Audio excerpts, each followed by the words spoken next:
네, 다 같이 일어나셔서요. 하나님의 말씀을 교독하도록 하겠습니다. 마가복음 14장 43절부터 52절까지 말씀입니다. 예수께서 말씀하실 때 곧 열둘 중에 하나인 유다가 왔는데 대제사장들과 서기관들과 장로들에게서 파송된 무리가 검과 몽치를 가지고 그와 함께 하였더라. 예수를 파는 자가 이미 그들과 군혼을 짜이르되 내가 입맞추는 자가 그이니 그를 잡아 단단히 끌어가라 하였는지라. 이에 와서 곧 예수께 나와 라삐어 하고 입을 맞추니 그들이 예수께 손을 대어 잡거늘 곁에 서 있는 자 중에 한 사람이 칼을 빼어 대제사장의 종을 쳐 그 귀를 떨어뜨리니라. 예수께서 무리에게 말씀하여 이르시되 너희가 강도를 잡는 것 같이 검과 몽치를 가지고 나를 잡으러 나왔느냐. 내가 날마다 너희와 함께 성전에 있으면서 가르쳤으되 너희가 나를 잡지 아니하였도다. 그러나 이는 성경을 이루려 함이니라 하시더라. 제자들이 다 예수를 버리고 도망하니라. 한 청년이 벗은 몸에 베이 홀리브를 두르고 예수를 따라가다가 무리에게 잡힘에 베옷 이불을 버리고 벗은 몸으로 도망하니라. 아멘. 아멘. 네, 자리에 앉아 주시기 바랍니다. 우리는 지난주 설교에서요. 겟세마네에서 정말 십자가를 앞두고 정말 간절히 기도하시는 그 예수님에 대해서 같이 다뤘습니다.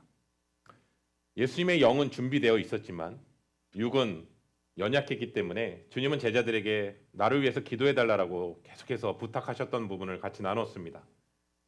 사실은 그 겟세마네 동산에서의 기도는 영적 전쟁 가운데서 임하는 사건이었기 때문에 그 영적 전쟁에 대한 그 기운을 제자들은 이기지 못하고 잠에 취하듯이 실신하듯이 누워있는 장면이 펼쳐지고 되고 결국 하늘로부터 천사가 와서 예수님의 기도를 옆에서 도왔다라는 것을 같이 나눴습니다.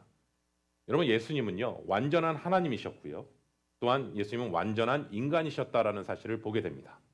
예수님이 이 땅 가운데 계셨을 때 인간의 몸으로 자신의 육을 쳐서 하나님의 완전하신 뜻에 순종하기를 위해서 지금 기도하셨다라는 것을 본문 말씀을 통해서 보게 됩니다. 그렇기 때문에 우리가 예수님의 만큼 노력도 없이 저절로 하나님의 뜻이 이루어진다, 그렇지 않다라는 것을 보게 되는 것이죠. 예수님조차도 하나님의 뜻이 하늘에서 이루어진 것처럼 땅에서도 이루어지기를 위해 정말 땀방울이 핏방울이 되도록 정말 하나님 앞에 간절히 기도하며 나아갔던 그 모습을 통해 저와 우리 귀한 성도님들에게도 정말 하나님의 뜻이 우리의 이 땅 가운데 삶 가운데 이루어진다는 것은 우리가 하나님 앞에 간절히 기도함으로 나아갈 때 그 일이 이루어진다는 사실을 기억하며 나아가시기를 예수 그리스도 이름으로 축원합니다.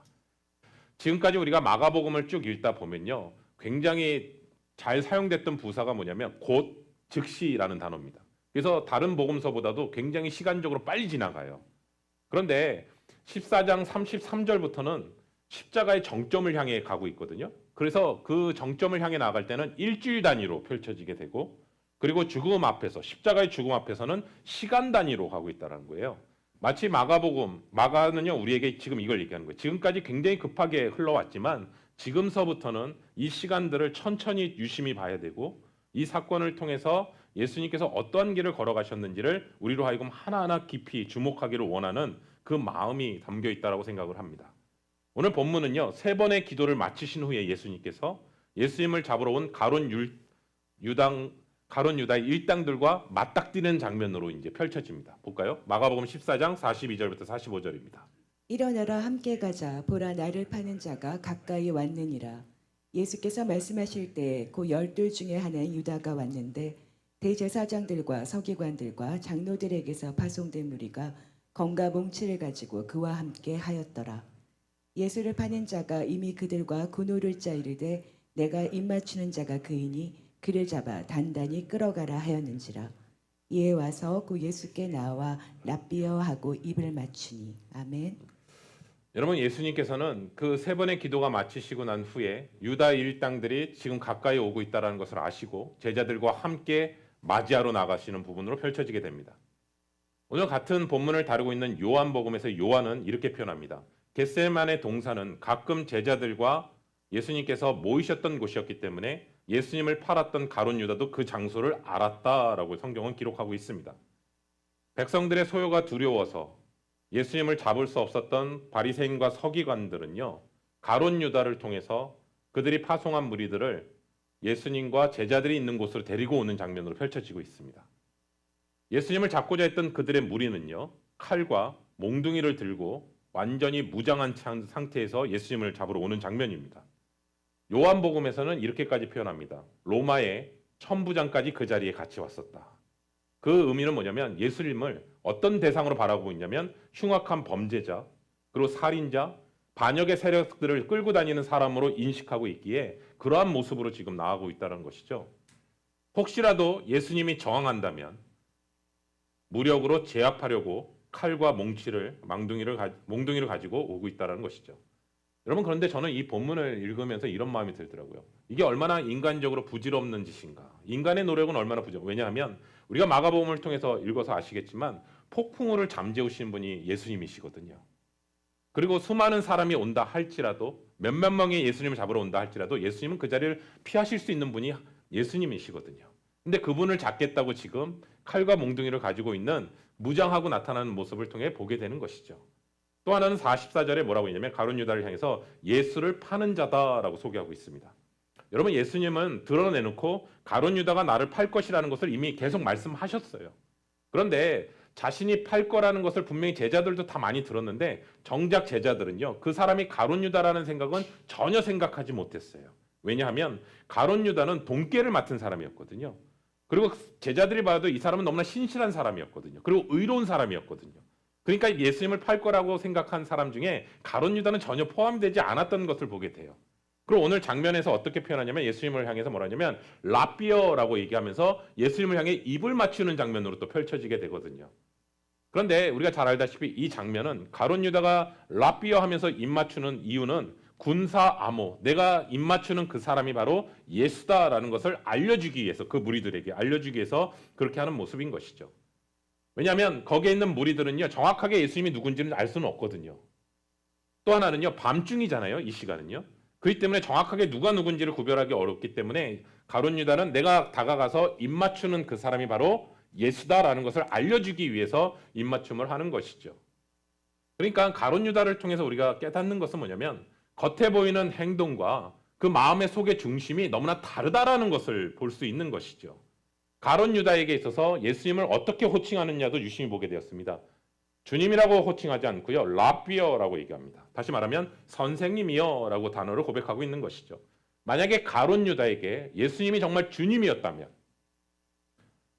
예수님이 정작 자신의 뜻대로 움직이지 않는다 하더라도, 자신의 기대만큼 채워주지 않는다 하더라도 예수님을 팔 생각은 하지 않았을 거라고 생각합니다. 그런데 여기서 또한 입맞추다라는 단어를 보니까 헬라어로 카타필레오라는 단어를 사용하고 있는데 그냥 한 번 입맞춤 한 것이 아니라 여러 번 입맞춤했다라는 거예요. 그 여러 번 입맞춤했다는 것은 열정적으로 제가 존경합니다, 사랑합니다라는 의미가 담겨 있는 것이거든요. 여러분, 이 단어가 카타필레오라는 단어가 어디에 쓰였냐면 누가복음에 보시면 한 아버지가 돌아온 탕자를 향해서 입맞추었다라고 얘기하거든요.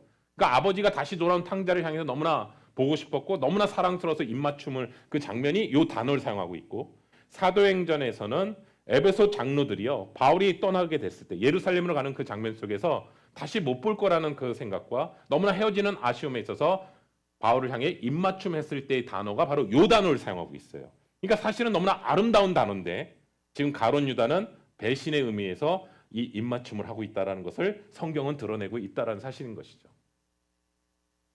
철저하게 그렇게 했던 이유는 자신의 마음속에 배신하려고 하는 그것을 감추기 위해서 그렇게 하는 모습을 보게 되는 것이죠. 사실은 다른 사람들 눈에 봤을 때는 너무나 존경의 극치로 하고 있는데 사실은요, 철저하게 자신의 마음을 감추기 위한 위선의 극치였던 것이죠. 이번 설교를 준비하면서 잠언에 굉장히 흥미로운 구절이 나오는 것을 발견했습니다. 볼까요? 잠언 27장 6절입니다. 친구의 아픈 책망은 충직으로 말미암은 것이나 원수의 잦은 입맞춤은 거짓에서 난 것이니라. 아멘. 아멘. 이것을 원어로 번역하면 이런 뜻입니다. 친구가 주는 상처들은 진실한 것이지만 원수가 하는 여러 번의 입맞춤은 속임수니라. 그러니까 친구는 진실함과 신실함 때문에 나를 책망하거나 내 마음을 아프게 하고 내 기분을 상하게 한다 할지라도 내게 조언을 하기 위해서 그렇다는 거예요. 그렇지만 원수는 나를 속이기 위해서 친근함을 가정해서 여러 번 입맞춤을 한다라는 것을 얘기하고 있거든요. 아닌 게 아니라 우리가 사실은 정직한 조언이나 충고보다는요, 내 비유를 맞추고 내가 좋아하는 말을 할 때 사실 우리는 좋거든요.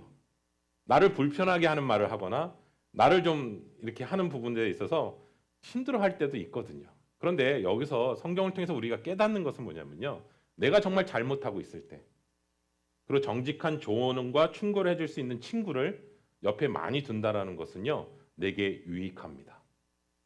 저는 우리 귀한 형제사랑 성도님들 가운데서 우리가 서로 간에 그리스도 안에서 한 몸이고 한 지체지만 때로는 신앙생활 하는 가운데서 서로가 하나님께서 주시는 그 마음과 조언도 필요하다고 생각합니다. 우리가 신앙 안에서 제대로 온전히 서 있지 않을 때, 우리의 신앙이 느슨해졌을 때, 우리가 하나님 앞에 온전히 나아가지 않는 모습들이 우리 안에 보인다면 우리가 그리스도 안에서 신앙 안에서 조언을 해주고 충고를 해줄 수 있는 우리 귀한 하나님의 형제사랑교회가 되기를 정말 예수 그리스도의 이름으로 축원합니다. 예, 옆에 사람에게 인사하겠다. 난 당신에게 조언을 하겠습니다. 예, 오해하지 않으셨으면 좋겠어요. 잔소리를 한다는 게 아니고요, 조언입니다. 예, 그리고 조언하실 때는 하나님을 향해 정말 기도하는 가운데 하나님이 주시는 그 마음 가운데 하는 것입니다. 본문에서 예수님을 속이려는 마음에 친근한 척하면서 요란을 떨었던 그 부분을 보게 되는데, 그러한 가룟 유다를 향해서 예수님이 다음과 같이 말씀하십니다. 볼까요? 마태복음 26장 48절부터 50절입니다. 예수를 파는 자가 그들에게 군호를 짜 이르되 내가 입맞추는 자가 그이니 그를 잡으라 한지라. 곧 예수께 나와 랍비여 안녕하시옵니까 하고 입을 맞추니 예수께서 이르시되 친구여 내가 무엇을 하려고 왔는지 행하라 하신대 이에 그들이 나와 예수께 손을 대어 잡는지라. 아멘. 우리가 몇 주 전에 이 본문 기억하시나요? 친구여라는 그 단어를 사용했는데, 친구라는 단어를 사용할 때 우리는 좋은 의미를 많이 생각하잖아요. 그런데 성경에 보면 의외로 배신을 의미하는 단어로 친구여라는 단어를 사용하고 있고, 좋지 않은 의미로 사용될 때가 있습니다. 특별히 신약 성경에 보면 예수님께서 사람들에게 제일 많이 들었던 것이 뭐냐면 세리와 죄인의 친구다. 그게 예수님의 닉네임이었거든요. 근데 그것은 사실 비아냥거리는 말이잖아요. 예수님은 그냥 죄인들의 친구야라고 하면서 비아냥거리는 거고, 포도원 품꾼에서 비유 중에서 나중에 온 사람이랑 먼저 일찍 온 사람들이 있었을 때 나중에 온 사람도 한 데나리온을 받게 되고 본인도 한 데나리온을 받게 되니까 포도원 주인을 향해서 컴플레인 하잖아요. 아니 내가 먼저 왔는데 왜 제 나중에 온 사람은 나랑 똑같습니까? 하면서 컴플레인 할 때 포도원 주인이 뭐라고 하냐면 친구여라는 단어를 시작하거든요. 내가 내게 잘못한 것이 없지 않냐, 내가 분명히 너에게 한 데나리온을 약속하지 않았냐라고 하면서 그 부분을 얘기하는 부분을 보게 되고, 또한 아들의 혼인잔치를 준비하고 있는 임금이요, 비유에서 예복을 입지 않고 들어온 손님을 향해서 뭐라고 표현하냐면 친구여 어찌하여 예복을 입지 않고 여기에 들어왔느냐 하면서 그가 대답하지 못하니까 손발을 묶고 바깥에 던져지는 그 장면을 펼쳐지게 되는 것이죠. 결정적으로 예수님께서 지금 가룟 유다를 향해서 뭐라고 얘기하고 계시냐면 친구여라는 단어를 사용하고 있는데, 이 단어조차도 스가랴서에서 예언하고 있는 나의 친구의 집에서 받은 상처라라는 단어를 사용했습니다. 그래서 스가랴서를 처음에 읽었을 때 이게 무슨 의미일까 이해가 되지 않았지만, 오늘 본문 말씀을 통해서 예수님께서 이 말씀이 어떠한 의미인지를 성취하신 사건이 바로 이 부분이고, 특별히 스가랴서 13장 6절 7절에 뭐라냐면 내 친구의 집, 즉 유다의 집에서 정죄를 받으시고 십자가에 넘겨지신다는 사실조차도 그 말씀이 실현되고 있다라는 것을 우리가 성경을 통해서 보게 됩니다. 계속해서 본문 말씀 볼게요. 마가복음 14장 45절부터 47절입니다. 이에 와서 곧 예수께 나와 랍비여 하고 입을 맞추니 그들이 예수께 손을 대어 잡거늘 곁에 서 있는 자 중에 한 사람이 칼을 빼어 대제사장의 종을 쳐 그 귀를 떨어뜨리니라. 아멘. 아멘. 무리가 예수님께 손을 잡자 예수님의 옆에 있었던 사람이요, 갑자기 칼을 빼서, 이 칼은 긴 칼을 의미하는 칼이 아닙니다. 단도같이 작은 칼인데 그것을 들어서 옆에 있는 사람의 종을 귀를 쳐서 귀가 칼에 의해서 떨어지는 장면으로 오늘 본문에서 말씀을 펴놓습니다. 그런데 우리가 이 마가복음을 읽다 보면 이 칼을 뺀 제자가 누구인지, 또 이 귀가 잘린 사람이 누구인지는 정확하게 알 수가 없어요. 이름을 얘기하지 않고 있어요. 그런데 요한복음에서는 이 사건을 통해서 그 사람들의 이름을 기록하고 있습니다. 우리 한번 볼까요? 요한복음 18장 10절부터 11절입니다. 이에 시몬 베드로가 칼을 가졌는데 그것을 빼어 대제사장의 종을 쳐서 오른쪽 귀를 베어버리니 그 종의 이름은 말고라. 예수께서 베드로더러 이르시되 칼을 칼집에 꽂으라. 아버지께서 주신 잔을 내가 마시지 아니하겠느냐 하시니라. 아멘. 아멘. 칼을 갖고 있었던 사람이 누구라고요? 베드로예요. 그 베드로가 칼을 들어서 예수님을 붙잡으려고 하니까 그 붙잡는 사람의 손을 귀를 치게 되는 것이죠. 그 귀가 잘린 사람이 또 누구냐? 실제 이름을 사용합니다. 말고라는 사람입니다.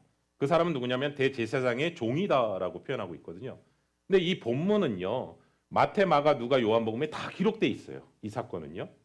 그러면 같은 본문을 다루고 있는 누가는요. 이렇게 표현합니다. 마가복음에 또 표현하지 않는 부분인데 이것까지 참으라 하시고 주님께서 그 귀를 만져 낫게 하시더라. 그러니까 귀가 떨어져 나갔거든요. 근데 예수님께서 그 귀를 잡으셔서 다시 그 말고의 귀에 붙여서 낫게 하신 장면으로 본문은 펼쳐지고 있다라는 것이죠.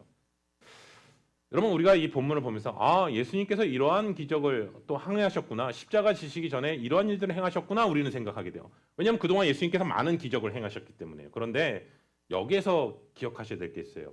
이 사람은 특별히 어떤 사람이냐면 대제사장의 종이라고 표현하고 있어요. 다시 말씀드리면 그는 하나님의 성전에서 일을 하는 사람이란 말이에요. 그런데 귀가 상하게 되면 그는 하나님의 성전에 들어가지 못합니다. 또 하나는 예수님께서 사복음서를 읽다 보면 예수님이 많은 병자를 고치시잖아요. 다양한 병을 갖고 있는 사람들을 고치신단 말이에요. 여러분 병을 고치셨던 이유는 뭘까요? 그 사람들이 정말 회복되기를 원하시는, 그래 질병이 회복되는 것을 원하시는, 예 맞습니다. 그런데 그건 첫 번째가 아니고요. 사실은 진짜 이유는 뭐냐면 자신들의 병이 회복이 되어야 하나님 앞에 예배를 드릴 수 있습니다. 자신들이 가지고 있는 그 병으로는 하나님 앞에 나아갈 수가 없습니다. 저는 오늘 이 본문을 유심히 보게 됐거든요. 그 귀가 잘렸단 말이에요. 말고는요. 그런데 그 잘린 귀를 예수 그리스도께서 다시 붙이셨다라는 것은, 그리고 그는 예수님을 죽이러 온 사람이라고요. 잡으러 온 사람이라고요. 근데 그 사람을 향해서 낫게 하시고 그 사람으로 하여금 회복시키시는 사건을 하고 있다는 거예요. 여러분 다른 어떤 누구보다도요. 말고에게는 이 사건이 굉장히 충격적으로 다가왔을 거라고 생각합니다. 심판의 길을 향해서 사람들은 어떤 삿대질을 하냐면 너 같은 자는 용서받을 수 없어라고 하는 시대 가운데 살아가고 있거든요. 근데 또 하나 깔려 있는 게 뭐냐면 너는 하나님의 종이 될 자격이 없어라고 하는 그 심판의 메시지가 펼쳐지고 있는 상황 속에서 지금 예수님께서는 십자가 지시기 전에 예수님은 뭐라고 얘기하시냐면 너 역시 용서받을 수 있어. 그리고 너 역시 나의 종이 될 수 있어. 그래서 저는 오늘 이 본문을 통해서 잠시 한번 멈추게 되더라고요. 어떤 누구에게도 말고에게 있어서는 예수님의 이 행위가 보이지 않는 복음, 그것은 뭐냐? 정말 이웃을 깊이 사랑하시는 예수님의 모습이 드러난 사건이라고 저는 생각합니다. 예수님은 그러한 베드로를 향해서 뭐라 하냐면 칼집에 칼을 꽂아 다시 넣어라. 그리고 뭐라고 하냐면 내가 아버지께서 주신 잔을 내가 마시지 않겠느냐라고 하시면서 나아가는 것이죠. 여러분 같이 나눴습니다. 이 잔은요 창세 전부터 하나님께서 예비하신 고난과 심판의 잔을 의미한다라고 분명히 말씀을 드렸습니다. 그리고 예수님은 이 잔을 마시기로 겟세마네 동산에서 기도하시면서 결정하셨습니다. 그리고 어떠한 저항도 하지 않고 그대로 잡히시기로 결정하신 것입니다. 역시 같은 장면을 다루고 있는 마태는요 같은 내용에 있어서 좀 더 덧붙이고 있습니다. 우리 볼까요? 마태복음 26장 52절부터 54절입니다. 이에 예수께서 이르시되 내 칼을 도로 칼집에 꽂으라. 칼을 가진 자는 다 칼로 망하느니라. 너는 내가 내 아버지께 구하여 지금 12군단 더 되는 천사를 보내시게 할 수 없는 줄로 아느냐. 내가 만일 그렇게 하면 이런 일이 있으리라 한 성경이 어떻게 이루어지겠느냐 하시더라. 아멘. 아멘. 분명히 베드로에게 예수님이 얘기합니다. 칼로 쓰는 사람은 결국 칼로 망하게 된다라는 부분을 얘기합니다. 여러분 한국 속담에도요 이런 씨 뿌린 대로 거둔다라는 말이 있고요, 사필 규정이라는 말이 있고 인과응보라는 말이 있습니다. 우리 학교 다닐 때 다 배우셨죠? 네. 그 단어의 뜻은 결국 자신이 하는 한 대로 받는다라는 의미가 담겨져 있습니다. 여러분 때로는요 세상의 속담이요 세상의 그 부분의 진리가 성경에서 나오는 영적 진리와 일치될 때가 있습니다. 특별히 뿌린 대로 거둔다라는 것은요 성경에서도 분명히 얘기하고 있어요. 우리가 잘 아는 갈라디아서 6장 7절 8절에 이렇게 나오거든요. 사람이 무엇으로 심든지 거둘 것이다. 자기 육체를 위해 심는 자는 육체로 썩어질 것을 거둘 것이고 성령을 위해 심는 자는 성령으로 영생을 거둔다라고 분명히 얘기합니다. 그럼 여러분 여기서 육체를 심는 자, 육체를 심는다라는 의미가 뭘까? 여러분 이 의미를 정확하게 이해하지 못하면 우리는 이런 고민을 하게 됩니다. 아, 먹고 살기 위해서 우리가 힘쓰는 것, 그것은 잘못된 것이구나. 육체를 위해서 심는 것이구나. 오직 영적인 것만 추구해야 되는 거구나라고 오해할 수 있습니다. 그런데 우리가 이 구절을 보게 되면 앞뒤 문맥을 다 봐야 되잖아요. 그 앞에 육체를 심는다라는 의미가 갈라디아서 5장에서 먼저 얘기하고 있거든요. 5장에서는 뭐라냐면 육체의 일과 성령의 일에 대해서 얘기하고 있어요. 갈라디아서 5장 20절 23절에 보면 다음과 같은 내용이 나오는데 제가 읽어드릴게요. 우리가 음행과 우상 숭배와 주술과 분쟁과 시기와 분냄과 당짓는 것과 분열함과 투기와 방탕함과 같은 육체의 일을 따라 심으면 자연히 썩어질 것을 거둘 수밖에 없다라고 얘기하시면서 뭐라 하냐면 성경은 이런 일을 하는 자들은 하나님의 나라를 유업으로 받지 못한다라고 얘기하고 있어요. 그 다음에 하지만 사랑, 희락, 화평, 오래 참은, 자비, 양성, 충성, 절제, 온유와 같은 성령에 따라 심으면 영생을 거둘 수밖에 없다라는 것을 성경은 얘기하고 있습니다. 그렇기 때문에 우리가 그리스도 안에 있는 자들은 육체와 함께 지금 아까 말했던 육체의 열매가 있는 그 모든 것들을 예수 그리스도의 십자가 앞에, 그게 다 정욕이거든요, 사실은요. 그리고 또 한마디로 앞심하면요, 탐심이거든요, 다. 그것을 십자가에 이미 우리는 못 박은 사람들이다라는 거예요. 그렇기 때문에 우리의 옛 자아는 이미 죽었다라는 거예요. 그래서 육체의 일을 십자가에 못 박은 자들은요, 내 안에 누가 사시냐면 그리스도가 사시거든요.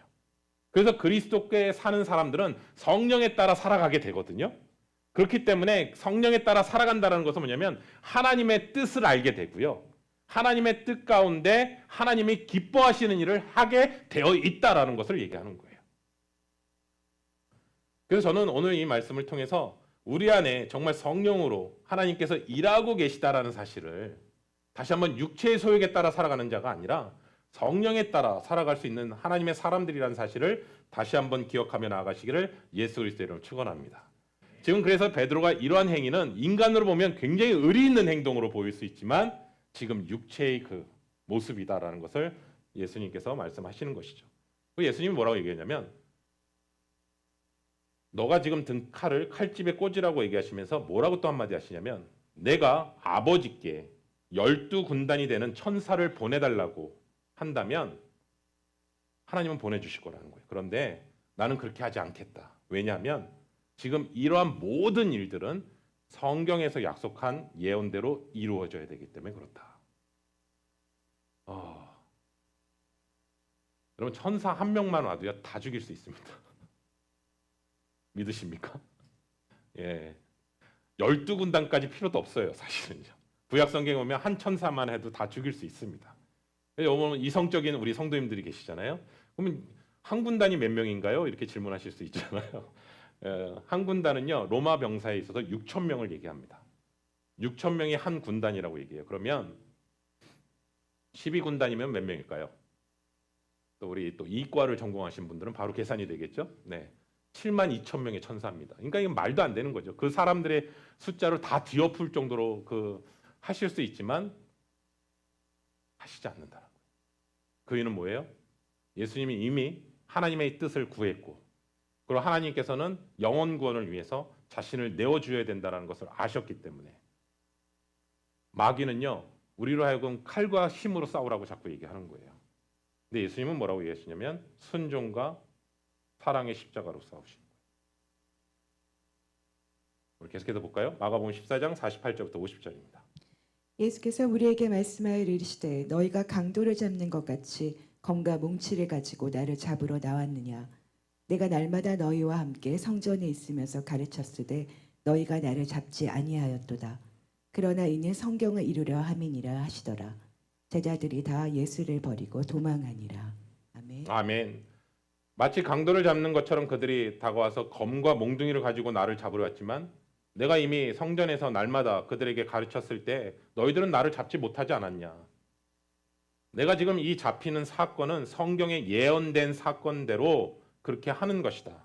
만약에 그렇지 않았다면 내가 너희들한테 잡힐 이유가 전혀 없다라는 것을 얘기하시면서 계속해서 오늘 본문 말씀에서 뭘 얘기하냐면 성경을 이루려 함이니라. 이 얘기를 듣는데요. 제자들이 그 얘기를 듣는 순간 다 도망치기 시작합니다. 이제는요. 왜냐하면 예수님은 전혀 저항할 마음이 조금도 없으시구나. 같이 있다가는 나도 끌려갈 수 있겠구나. 나도 죽을 수 있겠구나라고 생각하는 것이고 그 상황 속에서 성경은 또 이미 예수님이 제자들에게 얘기하셨죠. 내가 목자를 치리니 양들이 흩어질 것이다. 스가랴의 예언처럼 다 뿔뿔이 흩어지기 시작합니다. 그런데 다른 복음서에는 또 없는 내용이 마가복음에서 유일하게 또 언급되는 장면이 오늘 본문에서 펼쳐집니다. 한번 볼까요? 마가복음 14장 51절부터 52절이요. 한 청년이 벗은 몸에 베옷 이불을 두르고 예수를 따라가다가 무리에게 잡히매 베옷 이불을 버리고 벗은 몸으로 도망하니라. 아멘. 아멘. 벗은 몸에 홀 이불을 덮은. 그러니까 이건 잠잘 때 입는 옷이잖아요. 그런데 예수를 따라가다가 무리가 넌 뭐야 하면서 잡았겠죠. 뒤에서 갑자기. 그래서 깜짝 놀라서 그것을 벗긴 상태에서 도망간 거 장면이 오늘 요 마가복음에서 나오고 있어요. 여러분 이 질문 생기잖아요. 누굴까? 네. 근데 여러분뿐만 아니라 이미 신학자들이 질문을 던졌더라고요. 이 사람은 누굴까? 엘리엇이라는 신학자는요. 이 청년이 벗은 몸에 배에 홀리브를 두르고 있었기 때문에 이 사람은 죽은 지 사흘 만에 무덤에서 살아났던 나사로가 아닐까라고 생각합니다. 왜냐하면 배에 홀리브는요. 헬라어로 신돈이라는 단어를 사용하고 있는데 신돈은 신약에서 총 6번 사용하고 있거든요. 그런데 이 구절을 제외하면 예수님이 죽으셨을 때 죽은 몸을 싼 천으로 나오고 있어요. 그러니까 나사로가 겟세마네 동산 근처에 베다니에서 살았거든요. 예수님이 그를 살려내신 것이 유월절 전이었거든요. 그러니까 그 사건과 연관되었을 때 보니까 아마 나사로가 아니었을까라고 생각하는 학자가 있어요. 그런데 또 다른 학자는요. 위더 링컨이라는 학자는 이렇게 얘기합니다. 가룟 유다가 체포대를 이끌고 유월절 만찬을 행했던 곳이 마가의 그 집이잖아요. 그래서 갑자기 가룟 유다와 일당들이 집에 먼저 들이닥쳤을 때 예수님과 제자들이 없으니까 가룟 유다가 이제 겟세마네로 가야 된다. 거기에 계실 거다 제자들이랑. 그러면서 움직였을 때 마가가 너무나 놀래서 빨리 가서 이 사실을 알려야겠다고 달려가지 않았을까. 제대로 옷도 못 입은 채로 급하게 가지 않았을까라고 얘기합니다. 근데 어쨌든 중요한 거는 이 본문을 통해서 마가는요. 자신의 이름을 밝히지 못하는 것 같아요. 왜냐하면 너무나 부끄러운 장면이기 때문에. 그렇지만 또 하나는 마가복음의 이 사건을 보면서 여러분 이런 생각 안 드세요? 이거 하나하나 예수님께서 겟세마네 동산에서 막 기도하는 장면이 있고 제자들은 계속 자고 있는 장면이 있어요. 여러분 제자들이 기록하진 않았을 거 아니에요. 왜냐하면 예수님이 그러한 모습을 할 때 제자들은 다 자고 있었잖아요. 어느 누구도 예수님이 그러고 있는 걸 모르었잖아요. 그러면 누군가는 제3자가 이걸 보고 있었을 거 아니에요. 그렇죠? 보고 있으면서 그런 마음이 들지 않았을까요? 예수님이 저렇게 간절히 기도하는데 제자들은 여전히 자고 있는 모습을 기록하고 있잖아요. 지금. 그러면서 끝까지 이 부분들에 있어서 아마 드러내고 있잖아요. 그러니까 마치 자신은 아닌 것처럼. 그런데 여기서 또 하나 깨닫는 것은 뭐냐면 본인조차도 만약에 마가라면 본인조차도 그 자리를 도망가는 자잖아요. 여러분 저는 이렇게 생각이 들었어요. 예수님을 사랑하는 것과 끝까지 동행하는 것은 다르다.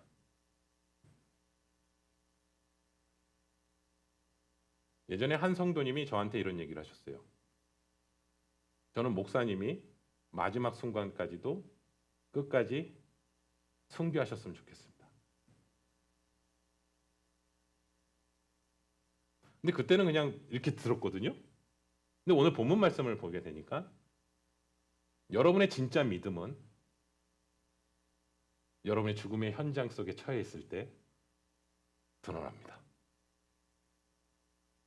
지금은 다 예수님 잘 따른다고 자신 있게 얘기했을지 모르겠지만 그게 다 제자들이었거든요. 심지어 마가조차도 먼발치에서 나는 아니야 제자들이랑 달라. 나는 그 자리에 깨어 있어. 그렇게 하는 상황 속에서 아니요.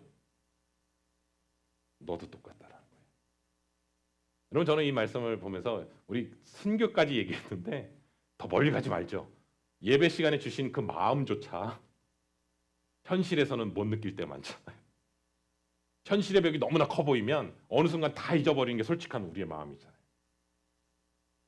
그래서 저는 여러분들에게 오늘 말씀을 통해서 나는 아니야. 예수님께서 나를 팔자가 여기 있다라고 얘기하셨을 때 다 제자들의 공통점이 뭐죠? 나는 아니지요, 주님. 저는 아니지요. 저는 아니지요. 라고 계속해서 얘기하잖아요. 근데 마가복음을 통해서 오늘 우리에게 얘기합니다. 저 역시도 버렸습니다, 주님.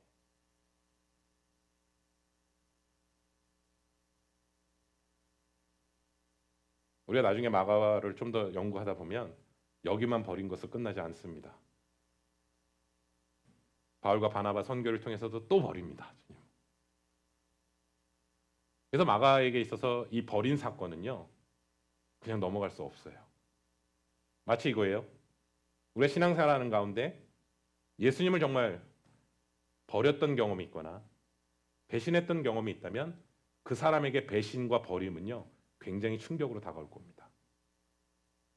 순간 예수님보다 세상이 더 커 보이고 예수님의 것보다 내가 더 커 보이는 상황을 붙잡고 산 사람은요, 사실은 버린 거예요.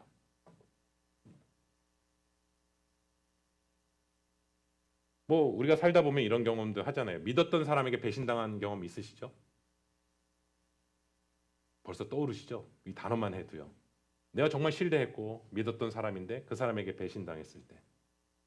또 하나 얘기해 볼까요? 사람들로 인해서 거짓 모함 당할 때. 나는 정말 그러지 않았는데 나를 향해 거짓 모함을 당할 때 분노가 올라오지 않나요? 정말 힘들고. 그리고 내가 정말 도와주고 아껴줬던 사람인데 배은망덕하게 오히려 나를 향해 배신하고 오히려 나를 향해 공격하고 그런 일을 향할 때 우리 너무 힘들거든요. 근데 여러분, 그런 마음을 혹시 지금 막 떠오르고 계신다면 그 사건들이, 그러면 여러분들에게 오늘 말씀을 통해서 이렇게 조언하고 싶습니다. 우리가 어떤 일을 겪든지 예수님도 겪으셨다. 우리가 겪게 된 어떠한 일보다 예수님이 겪으셨던 것은 비교조차 할 수 없다. 그리고 예수님은 끝까지 참으시고 인내하셨다. 우리가 아무리 억울한 일을 당해도요, 저는 성도님들 죄송하게 이렇게 얘기합니다. 여러분이 아무리 억울한 일을 당해도요, 난 너무 억울합니다 해도요, 여러분이 조금은 다 기회를 제공했어요. 사실은. 왜냐하면 완전한 사람은 없어요, 사실은요. 내가 기억을 못해서 그런 것이죠. 근데 예수님은요, 조금도 없다고요. 조금도 죄가 없으신 분이시고 우리를 위해 대속하기 위해 십자가의 고난을 당하셨다고요. 여러분 잘 아는 말씀이 있어요. 히브리서 12장 2절 말씀에 믿음의 주여 온전케 하시는 예수 그리스도를 바라보자. 여기까지는 알고 있어요. 근데 그 다음 구절을 우리가 놓치는 것 같아요. 그 다음 구절이 뭐라고 얘기하냐면 예수 그리스도께서 그 앞에 있는 기쁨을 위하여 십자가를 참으사 부끄러움을 개의치 않고 그 자리로 나아가셨다라고 얘기해요. 사랑하는 성도 여러분, 우리가 정말 포기하고 싶을 때 있잖아요. 너무나 그 마음속에 눌려 있을 때가 있잖아요. 그러면 그때 오늘 본문 말씀을 통해서 예수님의 십자가를 좀 묵상하십시오. 오늘 저는 이 부분들의 우리 신앙생활하는 가운데 여러분의 하루의 시작을요, 십자가를 단 5분만이라도 묵상하십시오. 하루의 첫 시작을. 다른 어떤 것을 먼저 생각하지 마시고 먼저 십자가를 깊이 묵상하십시오. 그러면 십자가를 깊이 묵상하면 묵상할수록 내 안에 정욕과 탐심이 드러나게 됩니다. 그리고 십자가를 의지하게 됩니다. 저는 오늘 갈라디아서 말씀을 이렇게 묵상하면서 이렇게 적용하게 됐습니다. 십자가를 가까이 가면 가까이 갈수록 성령의 열매를 맺는 것이고 십자가를 점점 멀리 가면 멀리 갈수록 육체의 열매를 맺는다. 저는 우리 귀한 성도님들에게 그 부분들을 놓치지 않았으면 좋겠습니다. 그리고 십자가는 우리를 다시 회복시키시는 하나님의 능력인 줄로 믿습니다. 그래서 더욱더 주님 앞에 나아가는 시간이 되길 소원합니다.